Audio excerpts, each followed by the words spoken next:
Dated 1991, How to Win at Super Mario Bros. Games. Page 3, Super Mario Land gameplay. Many lethal creatures work for Tatanga, and to defeat them, Mario must leap and land on top of them, or butt them off the blocks on which they're standing. Along the way, he obtains various power-up items. Each heart you have gives you an additional Mario. 100 coins also provides an extra Mario. Note, most blocks give only 1 coin. What do you expect? Okay, keep going. We're starting. How about I just go until you tell me to stop? Yeah, sure. Super mushrooms increase Mario's size, that is, causing him to become powered up as Super Mario. Flowers enable him to throw super balls at foes. Only 1 super ball can be on screen at a time. 1 ball kills both parts of 2-second creatures like Megabonds and Megabonds, but seconds of creatures like Woden are impervious to them. Stars make him invincible for short periods. You'll know when your invincibility is about to run out. A theme from Orpheus in the Underworld plays through twice. No, it's I'm getting my refunds. Keep going.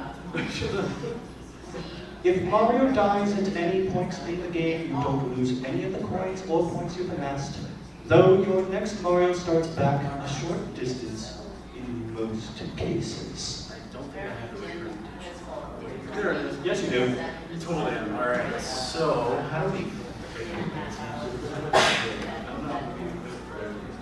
All right, everyone. Welcome to the Let's Play and streaming as well panel. Sort of. Yeah. Let us play. Haphazard guide to Let's Play longest play and steering on Twitch. Twitch. We'll just go through the introductions real quick. I am Zeromaster. I go on line as Zeromaster LP. And then we've got... I'm SCXCR. I'm banned from making these presentations anymore. Thank you very much. I'm known as Wanroll. I'm usually referred to as Unreal Online by my friends and many others. And I'm Wanda Gamer. We'll see how about with editing with Zero there. Yeah. We also do, so we have our channels on there for Let's Plays and reviews. We also run a website called rivercitygamers.com. We have business cards if you guys want to take one at the end, just for a site for like game reviews and stuff like that. So yeah, why don't we get started on things. So first off, I guess before we go into the nitty gritty, does anybody not know what a Let's Play is? Good, great. That should lead this panel by a couple minutes. So usually what we do with these panels is we like to talk about how people can get into it. So we'll start off with hardware. So we all use different hardware, but it's kind of the same kind of idea. First thing you're going to want to start is, usually when I say when starting a Let's Play is, you gotta decide what you want to do first. So if you're like, hey, I'm really good at beating Metal Slug, then you might want to get a something that will work with your system that you play Metal Slug on. So the most common capture card for older systems is the Dazzle DVC100. It's an older card, but you can still get it at Best Buy or Future Shop before it became Best Buy. They still stock it. That's usually where most of us got our start with capture cards. It does the RCA or composite input, so the yellow, red, and white. It also has S-Video. It doesn't do S-Video as well, so you're kind of limited. You can't do anything newer than PS3 with those capture cards, but it is a good place to start. Of course, that's standard definition only. High definition stuff that we all use different high definition cards. I use the HDPVR Rocket, which is a capture card that's actually portable, which means this big. Yeah, you don't need a computer for it. You just need a USB stick. You plug it in, you hit the button, and it's recording. Also, can be used for streaming as well. It requires a computer in that case. There's also the HDPVR2, which I believe these two use? What do you guys use? Yeah, it's basically just like a rocket, but it's like net potential is what the name capture. It is a few years old, but it still does HDMI, still does components, so it still works with most modern consoles.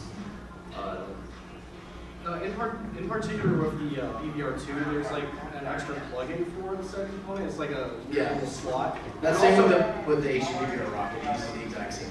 you can also get online the composite and S video plugin. It comes with the component, but if you get it off of Popbox website, it's like $5. Pretty cheap to get. Yeah, the reason why we use the HDPR2 is that they're pretty versatile if you're looking for just a good all-around capture device to capture like pretty much any console that you have, whether it's like newish or even older. And SCR actually uses a card that I'm going to eventually getting, and my buddy Canadian Juju's not here this year, who usually does this kind of with me. The Elgato Game Capture HD. Do you want to talk a little bit about it? Sure, I use that for capturing, for streaming. I use it for pretty much everything because even though it only has an HDMI and an S video, there's an adapter you can get which will let you use composite with it too. So everything from like Atari to PS4, I use the Elgato. It's probably one of the best cards in the market too. I've been meaning to get one myself. So for computers, we put my netbook here because my capturing situation is portable. And I do it that way because I do a show called Power Plays where I sometimes go to other people's places to record. I can't lug a PC with me, unfortunately. So I only use the netbook for audio because my capture card does all the capturing on its own. So I don't need a PC to control its capture. Just hit the button, there you go, it's going. I wish I brought it with me and left it in the room. But yeah, I just use a little small netbook for just recording audio, and that's it.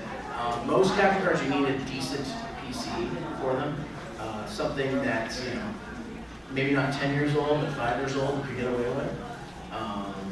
Because they require using the computer's internals to process the video as it's being recorded. And in terms of other stuff you might need, some consoles, like for example PlayStation TV, don't have a way to turn off HDCP. And that's, if you don't know, it's high definition copy protection. It means you can't capture the signal. So the only way to get around that is to use a splitter. Some splitters will let you remove the signal, the HDCP signal, and just make it just a standard video and audio signal.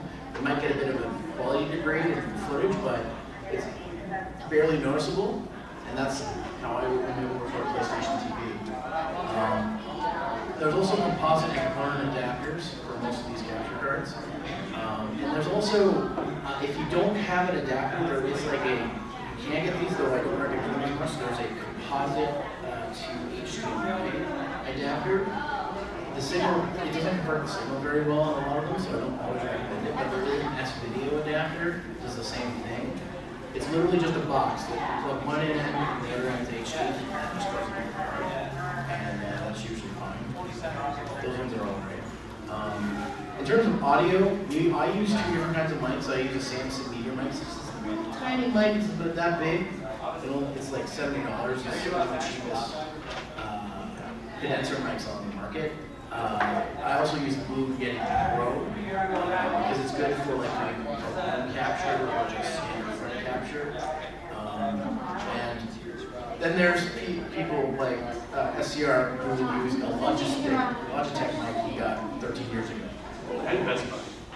I do want to add, for at least a decade, I've been using the USB mic that came with Rock Band, for example. I'm still using it. They're a decent mic to start with, actually. USB, they don't have a condenser in them, but they're pretty good. And I mean, we didn't mention it, but there's also, eventually I'll be going over to getting a mixed board and using these kind of mics, using dynamic mics, because you'll get less background and stuff like that. But you gotta start somewhere. So. Basically, if you can get decent audio quality out of it, use it. Yeah, that's just the stuff. That's like when you really get the right kind of production stuff. But this is like when you're starting out. They aren't necessary for let's plays, which is what I mind. It's only audio files that we So, but anyways, that's hardware. Now software. I don't know why there's a screenshot of Japan, and what year is this? Good question. Let's see. So, video editing. I'm pretty sure all of us use Vegas Pro 14. Humble Bundle had it on sale for $20. Twice. So Yeah, we all had different sorts of editing software, but when they put that on sale, we all just upgraded to 14. Yeah, keep an eye out for Humble Bundle, because they might bring it back on sale. also you can get 20 games for $1. Sometimes. But And you yeah. will play 19 of that. But you can use anything from like Windows Movie Maker if you got a Mac, Movie, like free software. They're like Avid's. You can get Avid if you got Avid. But there's free software out there too. Most capture cards come with editing software. So, for example, the Dazzle comes with, I believe, Pinnacle Studio, Yes. which is not bad. It's kind of rudimentary, but it's free. It comes with it, so. I'm not sure if it works with, Yeah. I'm not sure if it works with like modern operating systems though. You may need to use, or at least. Yeah, with the Dazzle, they offer a download that makes it work on Windows 7 and 10. Yeah, you'll need to download a driver from their site where you have like Windows 7 and up. Yeah. For video recording and converting, a lot of stuff comes, like we said, comes with your hardware. But there's also the streaming softwares like XSplit and OBS, which can now also record your stream or record from capture devices. So if you don't like the built-in stuff, you can use that. There's also, at one point you were using something that Speed Demo Archive had suggested, right? Do you remember the name of that program? The first one was called Hungry Chat, and the one after that was called UA. Yeah, I'd use them a little bit, but they're kind of difficult to use unless you know what you're doing. So,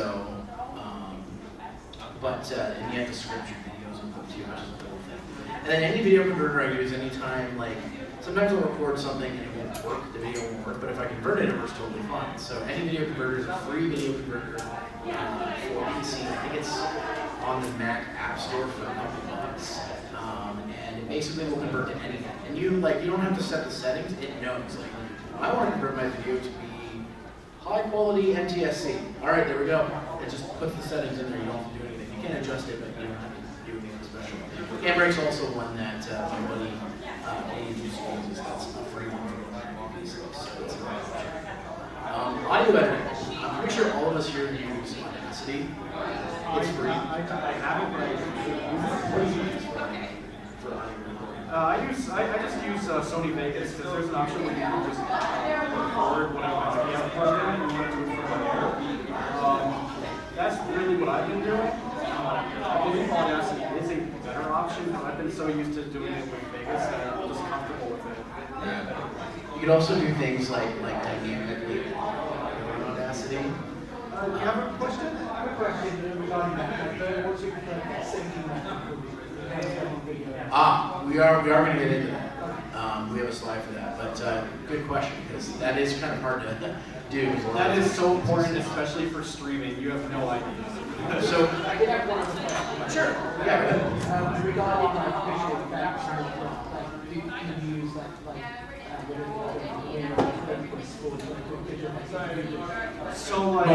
So just like special effects, you mean, or? Not even necessarily crazy, but like lots of people like to use text. Yes. Yeah, we pretty much just use Vegas. Yeah. If it's a really, really complicated effect, I usually don't use it for Let's Plays, but I'll use sometimes I'll render something in After Effects and put it into Vegas. I know I really should use Adobe Premiere, but I'm just so used to Vegas that I can't really, I'm stuck in my ways at the moment, so. You already learned a lot. I don't need to learn, I need to learn a lot more than in my case. But yeah, very, very rarely. Most of the stuff that I do for editing Let's Plays is a dumb meme or something, like the green screen, filthy Frank stuff, like it's time to stop. Like just simple shit like that's really easy to do. Where was I here? Oh, Reaper is a free audio editing program. It technically has a free trial, but you never have to buy it. It encourages you to buy it every time you open it up. You're like, no, I'm still trying it. So it will just let you keep trying it. They're like, really, it's only $60. No, I'm good.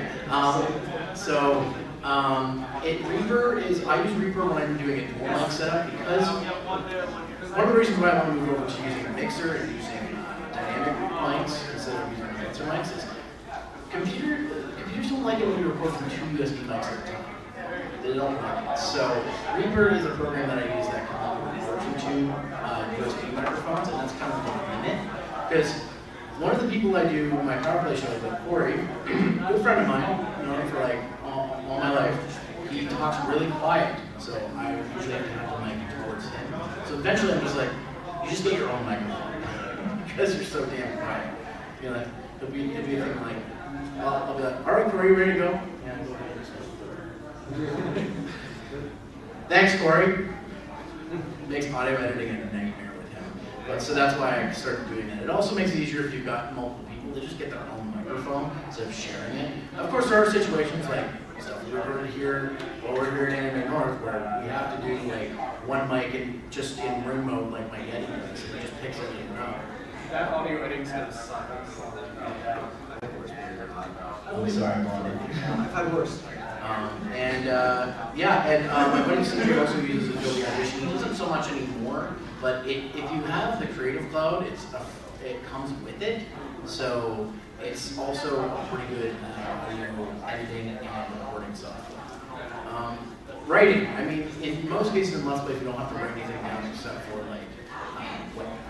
for descriptions and videos and Twitch descriptions and stuff like that. But just standard stuff, Word, OpenOffice, Notepad, pencil and paper. It's helpful for a couple things. One, if you're making cuts to your video, it's helpful like writing down different times where you want to get rid of it and then you splice it together. And there's another type of Let's Play where that's useful, but we'll get to that. Yeah, exactly. Also, I'm not sure if it was mentioned, but you can do post-comments that are on this place, and that's another thing you can like probably write down notes or anything. Yeah, all the Let's Plays I do are post commentary. That way, I know exactly what I'm going to say. I can research stuff and add it into the video later. It's just way more convenient for what I do. So what would you suggest going for USB mic or XLR? To start, just start with something USB. XLR, the problem with XLR is you need a mixer. So you're already looking at almost $100 for a board. And then the microphones aren't necessarily expensive, but you don't want to go with like a concert microphone. They're not good for like home recordings. You'd be looking at like Shure mics or knockoffs of Shure mics, and they'll start at $100 for the cheap brand. And if you get something that needs phantom power and you don't realize it, well, you got to go buy a power supply for that too. So that's more than the other cost. So I say to people, if they're just starting, just get a condenser mic. You're gonna have people who be like, "Well, you're using a Blue Yeti." But That's a good impression of me, right? but those people also neglect to mention that they started with a Blue Yeti. So yeah, you don't have to start with a fancy audio setup to start out. Just especially if you're on a budget. Like I said, the mixer thing is pie in the sky for me. Like a few years down the line, I can save some money. But yeah, is any other questions about software or audio or video hardware before we move on? I just want to briefly mention, in terms of like just recording, just like any PC games in general, OBS and XSplit do have little recordings for that, I think, right? Yes. Yes. Or if you have something like, say, a racing computer with like an NVIDIA graphics card, that has like, it used to be called Shadow Light, but they now like GeForce experience, something like that. Yes. That is also good for just local, if you're doing any Steam games or something, you can do something like that. And this isn't recommended, but you can technically do it. If you have an HDMI hookup from your computer, you can technically put in your capture card. I did that with my old laptop once. It does work, but there are better options than that. That's actually what I do when I record some PC games. I just plug my capture card because it's PC free. I just put in PC free mode and I'm recording like. If you want to go old school, you can go Fraps. Yeah, that works too. I did that setup for. I actually did that setup for a VR stream not too long ago. But that's like a whole. Tell us what you played for that VR stream. I will not. Only you know, and I will never say it. So, we had a question earlier about like cues for like syncing. So to help out with editing, a lot of the times, one thing to note is when you hit the capture button, it takes a few seconds for the software or the card to start capturing. So one thing I usually do is whenever I do capture, I'm like, all right, I'll start the audio first. I'm like, audio recording is going, and then I would count down, starting capture, 3, 2, 1, go. give it a few seconds to catch up.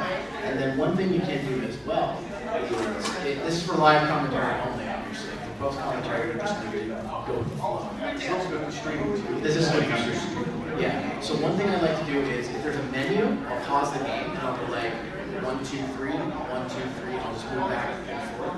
It's useful, especially if you're not the one editing it. For example, Blondie here edits power plays for me. So a lot of the times I'm recording hours of stuff, and like, he has no idea what this thing is. So I have to give him some kind of indication of what it is. If I record it, I usually know what my signal is, so I still do it anyways, just to make sure it all matches up. Because it will happen, you will have some of your game audio bleed into your microphone, and it will sound echoey if it's not on time. So I usually use that to time everything to make sure it's good. You can do it at the start or end. I do it at both ends, so just to make sure it's good. Audio editing. So a moment ago I talked about compression. So there's this thing that you can do in a lot of audio editing software. It's called dynamic compression. What it does is basically levels your audio. So say there's a part where you're just like yelling really loudly, as I sometimes do when something happens. Sometimes. When something bad happens to me in Mario Party. So there's you can tell where I'm yelling because the audio waveform's like this. But like when everybody's talking, it's just like it's just we're down here, we're having a good time. So what you can do is the dynamic compression, and what the screenshot here that's showing up here is actually from Audacity. You can adjust your settings so that it says, okay, all the things that are low, make them higher. All the things that are higher, make them lower. So everything kind of evens out. You may still have to do some audio editing to make sure everything is level. Because if somebody does like a, for example, that's a pop, and that's just gonna fill the whole thing. That's gonna be your highest high. So you may have to still do some stuff, but this kind of makes that process way faster and way easier. Because sometimes you can do this once, okay, my audio's great. And then one thing that I don't know that's also mentioned here is cleaning up audio. So one thing I like to do is when I'm recording something, I leave a moment where I don't speak, so that it picks up the background noise. And then I can say later in editing, okay, from here to here, I want my editing software to remove all this background noise, and it will do it. Now, the reason I say do this after compression is because if your audio is really quiet, it's going to cut out part of your talking. So what I do is I press everything first, make it all loud and even and everything, and then I'm like, okay, from here to here, it's just. So I'm just going to take that and the entire audio. It says, okay, if we hear that sound, we're removing it from the entire audio track. So that's an easy way to clean it up. And then, of course, there's things like the noise gate, which where if you peak, and it will happen, you peak your audio, it's going to sound really scratchy and fuzzy. So what you can do is the noise gate brings that down and says, okay, let's lower that a little bit so it's not peaking and becoming, ear wrenching. And then that's basics of audio editing. Most of the stuff you can find if you just do a quick Google or YouTube search on how to do it. Since Audacity's free, a lot of the tutorials are for that. And then knowing what to cut. Just cut that shit out, as Slow Beef says. Somebody say something? Go on. No, go on. Okay. So sometimes somebody will say something like a full name or an address, and I'm just like, don't really need that on there. So we'll either censor it with a hockey horn, because that shows power plays, or we'll just cut it out. Or just like, we don't need that. Or if you say something, you're like, I don't mean what I said there, just cut that out. Or in some instances, some people like to hyper edit their videos so that it's only if I'm being quiet, just cut that completely out. Highlight reel style things, basically how the best friends used to do it when they were on Machinima, essentially. That's what they used to do. They used to do this two best friends play hyper. I believe they still do that. Do they still do the supercuts? Machinima gives you a lifetime contract, or basically one that's super long. Not a good idea if you think about it, but they still occasionally do Machinima videos, and they are always supercuts. But yeah, there is that style of Let's Play where it's more of a montage style, where it's they just show the highlights of silly things happening when you're playing a game, stuff like that. And this differs depending on your Let's Play philosophy, and I can't believe I just used that phrase. But let's say you're Let's Playing an RPG. Let's say you're playing 7th Saga. First off, you've made a terrible decision. But for those of you who don't know, Seventh Saga is an incredibly grind-heavy RPG. Yeah. So, anyway, that just broke my train of thought.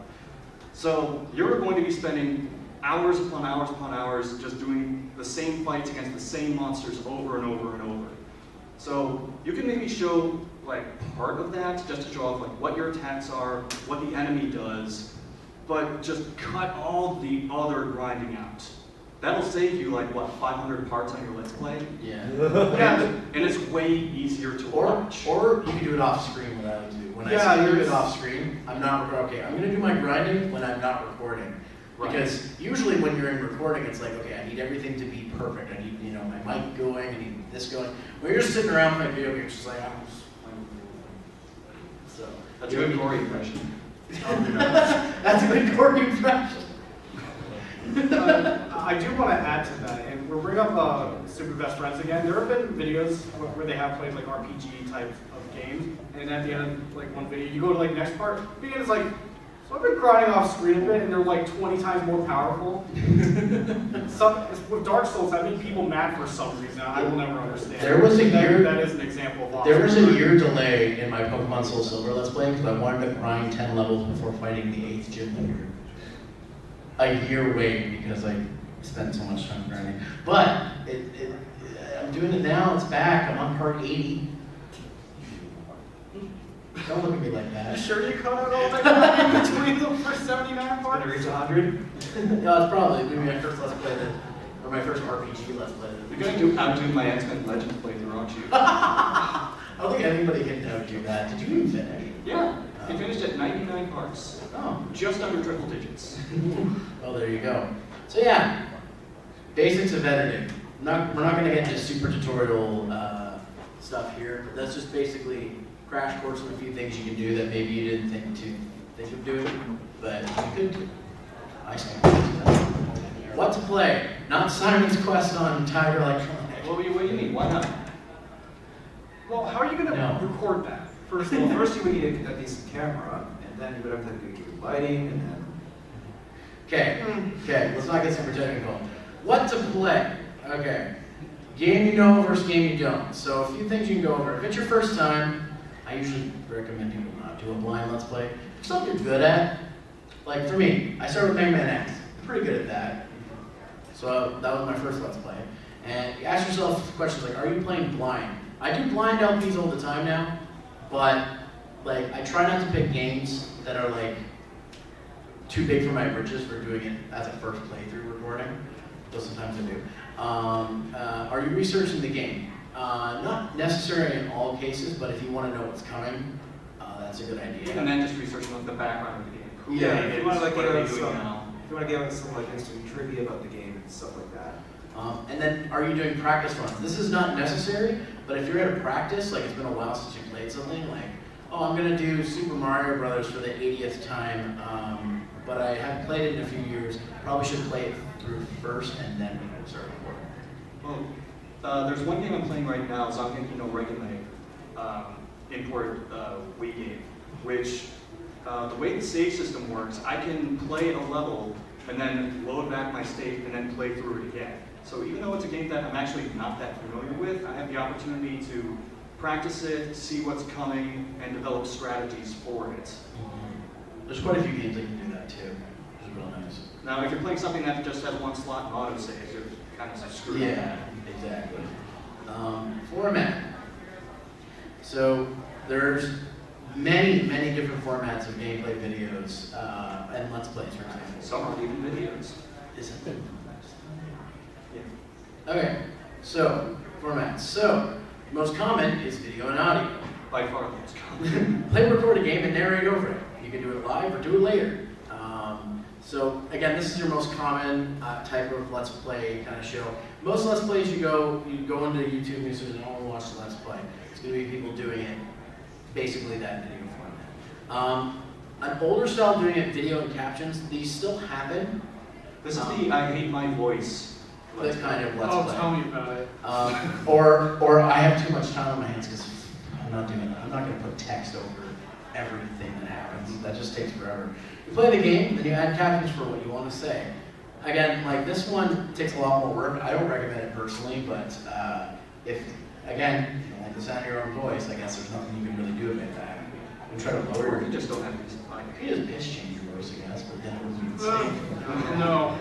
You want me to use like the Squire voice on my pitch changing software? Oh my god. You can save that for streaming. Just Oh god. some reason. Shout engine. Audio Jungle. And then there's Screenshot and Work, which I didn't actually know was a formal Let's Play until recently. This is actually pretty much where Let's Play actually started. Yeah. It was, I think the first one was on Oregon Trail. Basically, you just take screenshots of what's going on in the game, and then write out everything you want to about what's happening afterwards. At first, I was like, you know, that's where it started, but is it really still applicable today? And then, so I read through a few of them, and then I realized this is probably the most streamlined version of Let's Play. You can just cover everything that you need to or want to insert, and this is actually really ideal if you're playing on an emulator, because then you can like rewind or fast forward and pause where you want to get a screenshot, take all the screenshots, organize it, and then post it. The only problem is there aren't very many places to post it. This is pretty much just something you'll see on like LP Archive or something awful. We will show some screenshots that we have here too at some point. But yeah, streaming. Streaming has recently become super popular, even more than doing Let's Plays. And there's things to consider. We're mainly talking about Twitch here, of course. And you can stream on YouTube or get Xbox and stream on Justin.tv. That doesn't exist anymore. Doesn't exist. Yeah. It used to. Things to consider, your connection speed. If you're using dial-up, you probably don't want to stream. You'd like to have Stream at 12p. even DSL, maybe not so much. If you're using DSL, just make sure it's really high speed. If you got cable or broadband, then you're pretty all right. And then, of course, your PC. My computer, I just started doing streaming regularly, like twice a week. And my computer can barely handle streaming from consoles. If I stream a PC game, it's not happening. So my PC's only like 3 or 4 years old, so you need a fairly decent PC for streaming. The games, what games you're going to be streaming.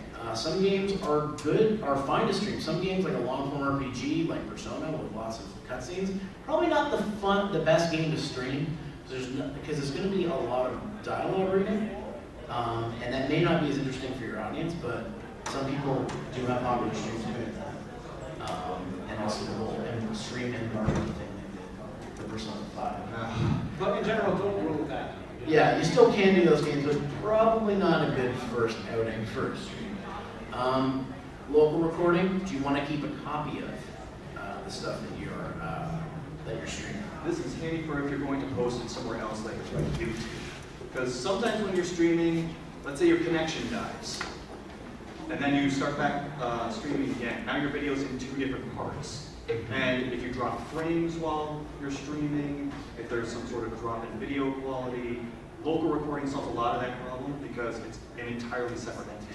If you're streaming on YouTube or Twitch, they do have the ability to keep a copy of your stream. On Twitch, it's called keeping a copy of the VOD, though those are temporary, so you have to download those like almost immediately after you stream. There's like a 2-week. Yeah. On YouTube, if you're streaming, it just saves an unlisted video to your channel, and then you can just release that whenever.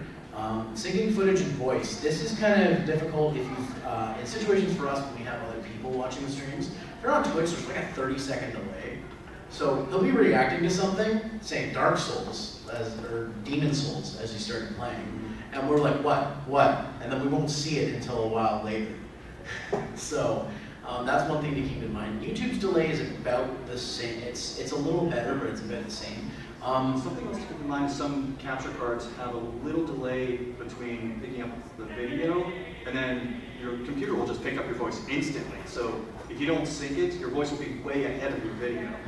So things like XSplit and OBS have a delay setting, so that everything that comes through your microphone, you can set it back a certain amount of time so it syncs up with the video. Exactly, yeah. Since that, you can just do like local recordings of like 5 seconds, go 1, 2, 3, 1, 2, 3 on the name. It doesn't happen too bad to me, but like That is how I start almost all of my streams, like testing that sync as well. Because the PVR2 that I use, it's usually like a 2-second delay onto the computer, while on your TV it's like perfect, so you can at least play the game. But another thing I did want to add with the local recording, even though you did say that VODs and stuff happen, again, if your frames drop and whatever, that will reflect on that. So local recording is there in case that does happen. Yeah. And it has happened to me a lot because my sister's Netflix. Steal my internet.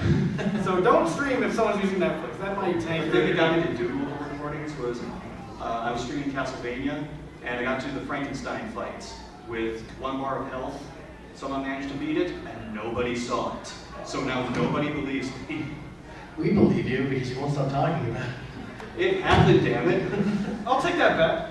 So another thing about streaming is your stream layout. The picture you see here is like how not to set your stream layout. Bad layouts is an awesome Twitter account. So when we say layout, you'll probably want to have a section for your gameplay. If you're doing a camera, maybe a camera, and then maybe a section for chat or whatever. What game is that? What? Okay, that is not Blast. Sly Cooper. I can Oh, see that if is you look Sly really Cooper. close. Yeah, If that you was look Sly really Cooper. close, you can see Sly Cooper in that. There is a video game, I always swear. Yeah, this is what not to do. You don't need a song. You don't need news. Just notice the news part. Like, I mean, PG News. like it's I mean, what you usually do is you usually have the little glass with Hugo in it for That's for bits. for the bits. I generally try to make the footage of the video game as large as possible. And Then you'll put like a dumb GIF in the top corner because Well, yeah, I gotta have space for Dwayne. for me. Dwayne. If we're doing a charity stream, we'll have like a charity counter on there somewhere. Or one thing that I've gotten into using is what is it called? The overlays. I forget what they're called. Streamlabs? Streamlabs lets you make notifications, kind of like this person actually has one. Those are good to use, but like this, you don't need to put buses that move in the film. And doesn't need to be not that big. blocking the entire screen. Yeah. Zero.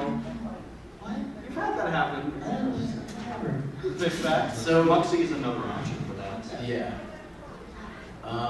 What to do and when? Schedule, themes.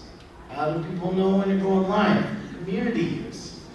So schedule is one that's good if you want to continue to stream on a regular basis. I used to just randomly stream. Now I do every Tuesdays and Thursdays. Every Tuesday and Thursday at 11 p.m. Eastern time. Usually I'm late, but it's because I end work at 10, and then I come home, and then I want to probably eat, fuck around, and get to actually doing my stream. And usually there's a technical problem, so that's also Always technical problems. themes. You want to go into themes a little bit? Well, this is if there's something in particular that you want to keep coming back to. Yeah. For me, I do Monster Hunter Mondays at 8 p.m. and then I have Soul Saturdays, 4 o'clock. So if there's something you know you're going to come back to and stream on a regular basis, that's basically where themes come from. Then you have fearless, right?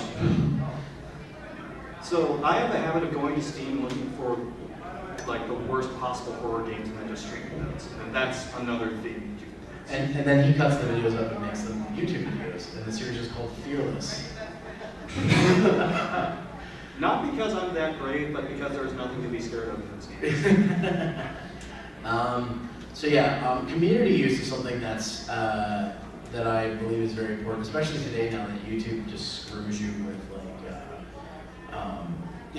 like people seeing your video. So having like a Facebook fan page, a Twitter account, other social media, just to tell people, hey, I'm doing this now, or I'm streaming now, or new videos going on is very useful. Because then that way people know that your videos are coming out. Just for example, my Let's Play channel, I used to get thousands of views a video. I'm lucky to get 20 now a video, and I post twice a day. It's a lot harder now to get people to see your videos. So unless you have a schedule, I usually schedule mine at 11 a.m. Eastern and 6 p.m. Eastern for my uploads. For streaming, like I said, I do 11 Tuesdays and Thursdays. But it's good to have a schedule because then people who do like your stuff will know when to come back. They don't have to guess when your next video or your next stream is happening. Community is also a specific function of Twitch. Yeah. So like you can look up communities for people who like to play Persona games, people who like to play Gran Turismo, and there will be community listings, and people follow those communities to know when people are going to come on stream. So Exactly. that's another way that people can find you. Exactly, yeah. So there's lots of ways for people to find you. Unfortunately, you can't just rely on Twitch and YouTube notifications anymore. But there's plenty of ways. Like Twitter is like the easiest thing to set up. Reach out and touch faith. Socializing, as we said. You don't need to use all these social medias. I don't know why MySpace and Yahoo groups are there. Couponbug.com. Couponbug.com! GeoCities.com. Twitter and Facebook are just a given. Reddit's pretty popular, though I don't know how Reddit works, so I just try not to deal with that too much. And then Instagram is good for like, what I usually use that for is if I'm gonna do a stream, I'll take a picture of like my screen, be like, I'm gonna stream, or I'll just do something like, and then post that, and then people are like, oh, you stream on Twitter. You post that, and then you look down, and there's another picture of your cat. My cat owns my Instagram. Pretty sure 70% is him. But yeah, like I said, social media is fairly important these days. If you're just getting started, starting your social media now is good. I got into it late, so while I have like 2,000 YouTube subscribers, I have maybe like 200 followers on my social medias. So it's I should have gotten into it way before, but I got into it late. So if you're starting now, just make your social media accounts now. And also just to see if what you want to call your show or whatever's taken. So, You should probably do that. Yeah, definitely should. Anything else to add on social media? I have so many GeoCities sites that just vanished into the ether. You don't even use egg cards. A what? You're from like YouTube 2009. You don't even know what the annotation is. Oh, I know. Because I know when you link. All right. Are there any questions or anything that you guys have about doing Let's Plays or streaming? Yes. We're opening the floor. How do you get around doing Nintendo stuff? I don't play Nintendo stuff. Just post it and then like they won't find it. Better question, are you trying to monetize it yourself? Not really. If Nintendo doesn't care unless you monetize it, and then as soon as you monetize it, that's fine. Like, Yeah. even if you don't monetize it, they'll But- claim it, but Yeah. most cases they won't remove the video. It's- They'll just take the money. It's weird too, because for example, one of the longest Nintendo Let's Plays I have on my channel is Yoshi's Woolly World. There's like a span of 60% of the videos they didn't claim, and then there's random episodes they claim. So they don't claim all. The bot isn't smart enough to figure out which one's which, though apparently that's changing according to this weekend. They released a new update about what's going to be happening with YouTube, so. Moving the goal. And that's just outside of Nintendo, right? It's a general user. That's general YouTube, so Nintendo is just really bad at the whole YouTube thing. Nintendo is YouTube grandpa. Exactly. But any other questions? No? All right. So, I don't know if you have necessarily reports on this, but they said the big first one was building like 1,000 subscribers and stuff. Do you have any recommendations during the early stages of trying to get big connections when you have not so much content, because I'm keen so much. See, it's hard for us because we all hit over 1,000 like when it was way easier to hit that many subs. The one thing I say to people is like social media first and foremost, because if people random somebody will follow you and they'll be like, oh, you have a YouTube channel, I'm gonna check that out, or a Twitch channel. Collaborations are good too. If you got a friend or you know someone who knows someone, or you have to be part of a website with other gamers, and you can do videos with them, and that's like free cross promotion. If there's another YouTuber that you like who's also on your same level, like maybe he's only got a couple hundred subs, and you like his stuff, and you start chatting with him, maybe you guys can do like a collab. Because you don't have to live in the same place to collaborate. It does make it easier, but you don't have to because there's so many games that have online multiplayer now. Or you can even just stream your game screen through Discord or Skype to them. There's only a 1 second delay on those. So, like for example, I want to do the original Resident Evil because I got the I'm terrible at those games. So Unreal is going to see my screen, and then when I And I will let you know why didn't you dodge that zombie? You could have just walked past them. Why were you wasting You will be in the Or that's where post commentary is great Oh, because man. you can record your gameplay first, send it to your friend, be like, all right, let's do this together, and then you both record your audio, and then you'll be like, yeah, this is where I did the thing, and there I go. Me and SCR have done that, and he's also done that with a bunch of others for particular Escape from Bug Island. Oh, yeah, the Escape from Yeah. Bug Island. My Escape from Bug Island Let's Play is basically backseat gaming the whole time. Missed that. There was no Missed front that. seat to that car. It was nothing but back But yeah, it's there's other ways you can do it. I say collaboration's easiest, especially if you're getting started, because the thing is, you're not the only person getting started. Somebody else is. So Don't be afraid to reach out to someone. yeah, Worst case, they say no.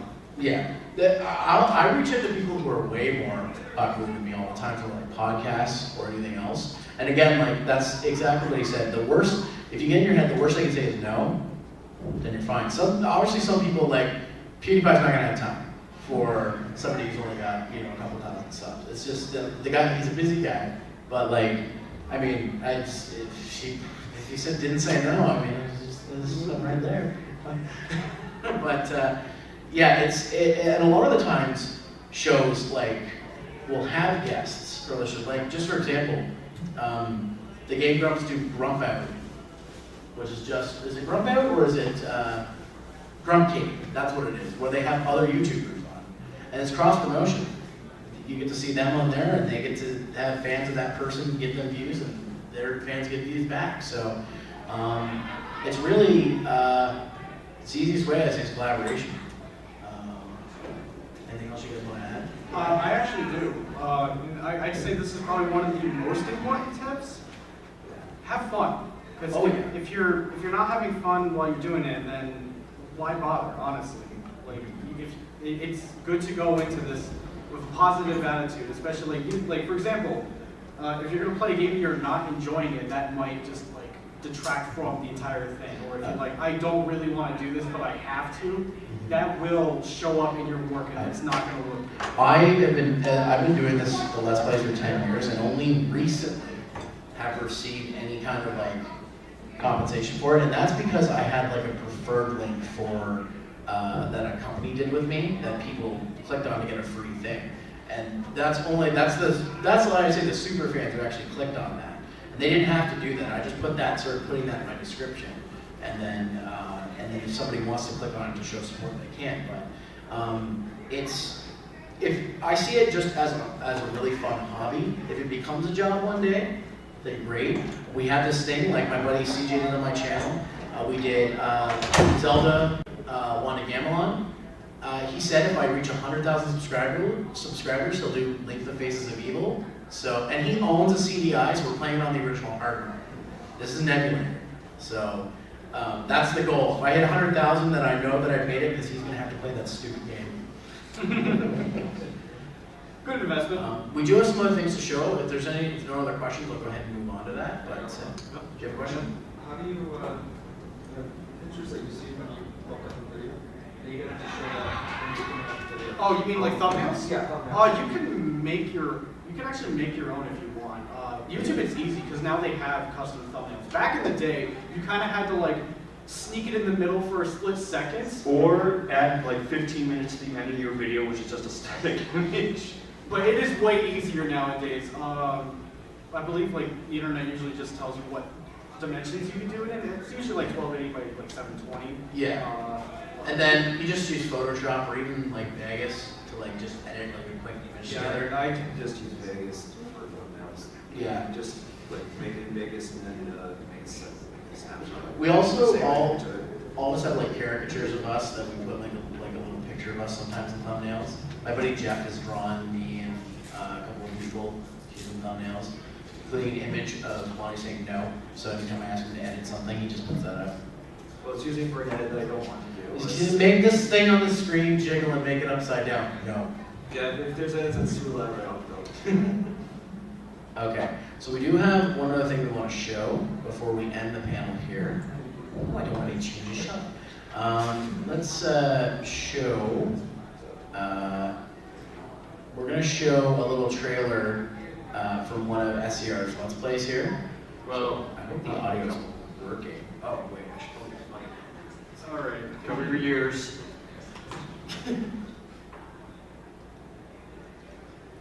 It's not gonna be as loud as that slot machine, dude. That slot You machine. should separate your slots. Oh, Long God. story.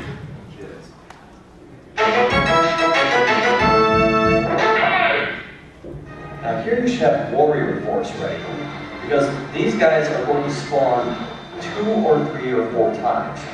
And you don't want to be standing right on top of them as warrior force runs out, or you'll die instantly.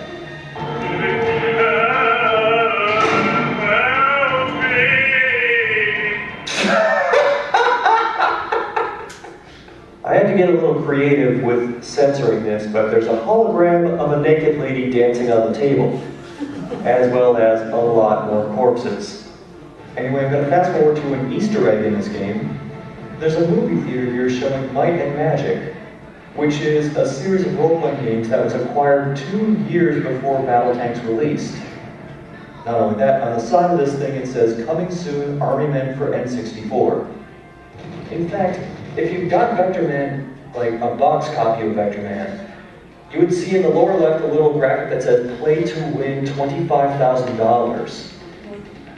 And what happened was they were having a contest for people who beat the game without cheating, who would be able to win cash and prizes. Like, this is around the time that they were starting to promote the Sega Saturn. Now I know what some of you are thinking.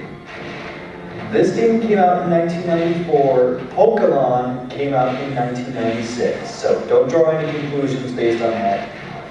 A little more difficult to hit a particular response, and he starts sidestepping all over the place. And all of them, God, that explosion of crystals. So let's just light the lighter right here.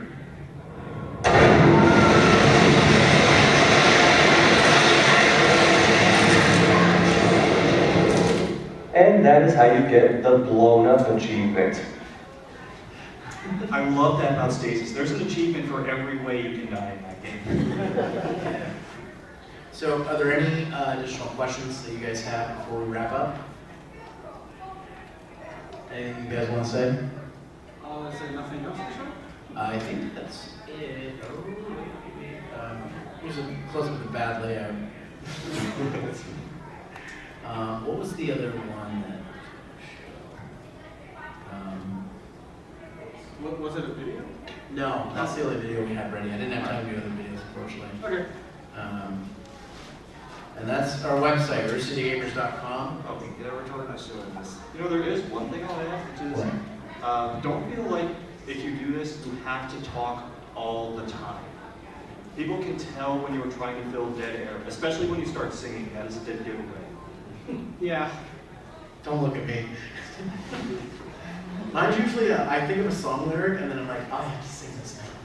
I must sing! I've seen so many people try to let's play Tetris, and 20 seconds in, they're just singing the music. Anything else you guys want to add? No, I think that'll do it. All right. Well, thanks for coming, guys. Again, we've got business cards here for the website.